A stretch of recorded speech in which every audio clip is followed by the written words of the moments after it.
welcome back to Vigor. It is your boy, Stealth Jet, leader of the JSS. I'm sorry to say this, guys, but it is indeed Monday. And Mondays suck ass, because Monday comes after Sunday, which came after Saturday. Yeah, so, I'm sorry, but we're here. But hopefully this video will help you get past 10 plus minutes of your Monday. So we're here on Battery Death. And if you don't know why I call it Battery Death, way back in the day, when I first started streaming this game, a viewer by the name of KB3 called it Battery Death. And the more I seen him type it in the Twitch chat, the more I'm like, wait a minute, he got a point. This map is Ground War from Black Ops 2. That's all this shit is. Except there's no teams. So it's more like free-for-all mixed with Ground War. A shit ton of players all fighting with each other. And no teams. But if you turn on Lone Wolf, then yes, this is very much team deathmatch. But on this map, and that tree is, not tree, but that flower is twerking in my eye right now. What was I about to say? Yeah, with Lone Wolf on, it's team deathmatch. Because on this map, hardly anybody comes here for loot. Because you don't come to this map for loot. There isn't a lot of areas you can go and loot besides the gun emplacements, a couple of houses, and the forest for some trees. I mean, the forest for some food, and that's pretty much about it. If you come to this map, to practice shooting. That's the meta. Okay? Battery death, battery snow death. You come here, don't expect a loot. Come here to shoot. You know what I'm saying? So to all my new players, avoid this map. Please avoid this map. And if you want more proof as to how deadly this map is, check out literally any one of my videos on this map. Even when the loot's boosted to the max, people still kill people for no reason at all. So, there's that. Now, the container goes off all the way across the map, even though it sounds like it's directly next to me because of how fucking loud it is. I decide to go for the person, but then I realize there's somebody over here too, right? So, I should be able to see them either running toward the container, and that's case in point right there of how dangerous this map is. I should either see them running toward the container or away from it. And sure enough, look at that. Somebody's running away from the container. I mean, from the comm station. So they don't want to have any part of that. And that's interesting, right? Because if you run away from the container, then it must mean that you don't want to get into a scrap. Okay, fair enough. So what are you trying to get into? Do you have something important on you? Do you have a picture on you? And again, more evidence as to why this map is deadly as fuck. Do you have something important on you? And that's what I'm trying to find out. Now, here's the thing. Put yourself in this guy's shoes, right? He doesn't know he's being followed. You know what? I might just save that point for another video. Because more important matters are coming up. Like that very obvious aggressive signaling mortar strike. So the more I get closer to this guy's last known position, I'm like, you know what? I should probably go to the right and investigate what this guy over here is doing. Because he's not stopping letting off rounds at all. I made a video entitled The JSS Doctrine. And to put it to you short, sweet, and simple, I don't fire unless I see you and I got a clean shot at your head. This guy's doing the exact opposite of that. Or these people. Bro, there are 3 people here. Is this Monster House Part 2? Is it? Let's find out.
So throughout that entire shebang situation, right? I was trying to shoot the guy with the most dangerous weapon. Fuck the two AKMs. I want to kill the guy with the HBAR-T. Because, even though, in my opinion, that scope is a bit too powerful for this map, on the HBAR-T, you need something like a, I don't know, like an A1, kind of, maybe? Or even iron sights, right? Like on an SKS. That player has the most dangerous weapon in terms of that little furball that we just seen, right? I was trying to kill him, but the guy was smart. He didn't get involved. So I think I killed the two guys with the AKMs, and the guy with the HBAR-T is still around. That's the real problem. It's kind of like I finished off the fries and a baked potato, but now there's this fucking big-ass burger I need to eat. And I don't got the stomach for it right now. Because, number one, I don't see him. Number two, I don't hear him. He was last seen. Remember when I relocated and we seen a guy running directly in front of me toward the house? I think that was him. I think. So that's why I'm coming up here. And I'm looking down. And I'm like, come on, motherfucker.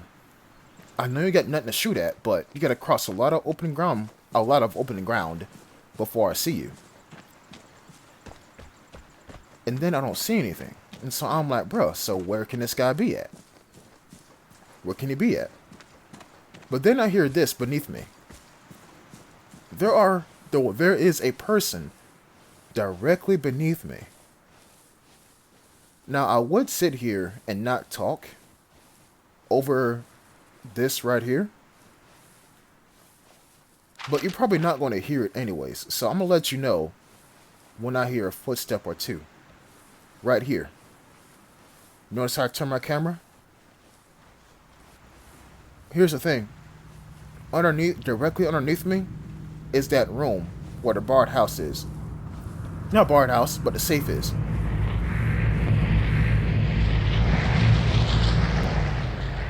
I didn't want to talk while that plane was flying overhead. So now we know somebody's in here.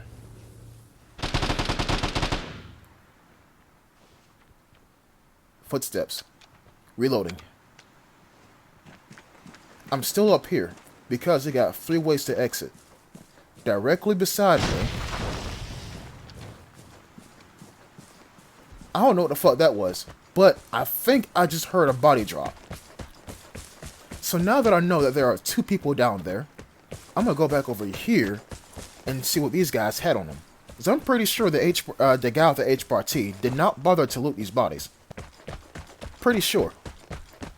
But I don't know what the fuck that was, that big explosion, because it went off by itself, right? And on top of that, we heard a body drop. It could be a monkey bomb. It wasn't a contact bomb, but a monkey bomb. Interesting. So, these 2 guys, look, A74, and another assault rifle, an AKM. So I decided to take the AKM, because it has more damage than the A74. A74 is more accurate, and I want to like it. I do, but the damage is just not there for me. It happened one time on stream when I came to that conclusion. On this exact map, actually. So yes, this was indeed Monster House. 3 people came here. I killed 2 of them, and 1 guy is still at large. Very much at large with his HBAR-T. So here's what I'm thinking right now. I left that position up there because I heard a body drop. So that means 1 person's up there, right? And they're still alive and in this game. The phone is ringing. Now, if you would have caught me when I first started this game, then yeah, I would have picked up the phone. But now, I done found my comfort zone, which is being hidden and undetected until the last possible second, whenever I fire off my 1 bullet. I don't want to pick up that phone. So I'm going to try to use my forehead and come up with a plan. And that plan is this.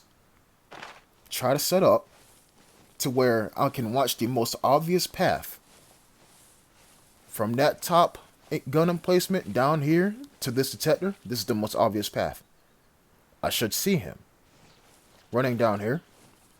Because look, that guy heard me fire twice. And I think he saw me one time too. Now, he made a lot of noise inside there. He made a lot of noise inside of there. So, that just tells me that he's alone. And I'm willing to bet that it's him and I right now in this entire map. That's what I'm thinking. So why else would he not come down here to ensure that he is the only person left inside this match? That's why I'm down here. Now, I do have the idea that he could sneak up behind me. That is true. But this is why I have a PSD.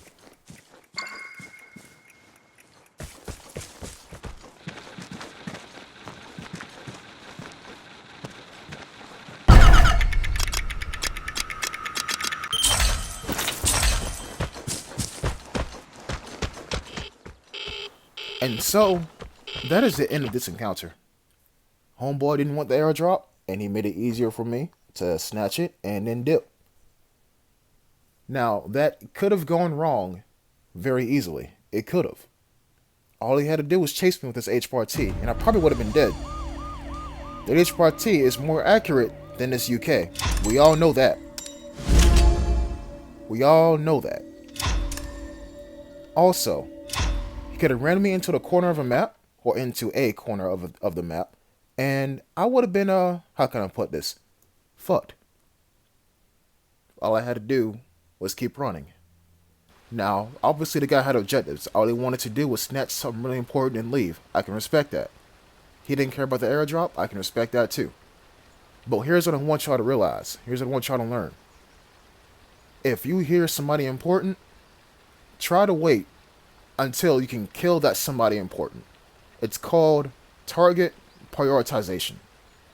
And spoiler alert, there's going to be a video coming out in the future with that exact title. I'll catch y'all next time. Peace.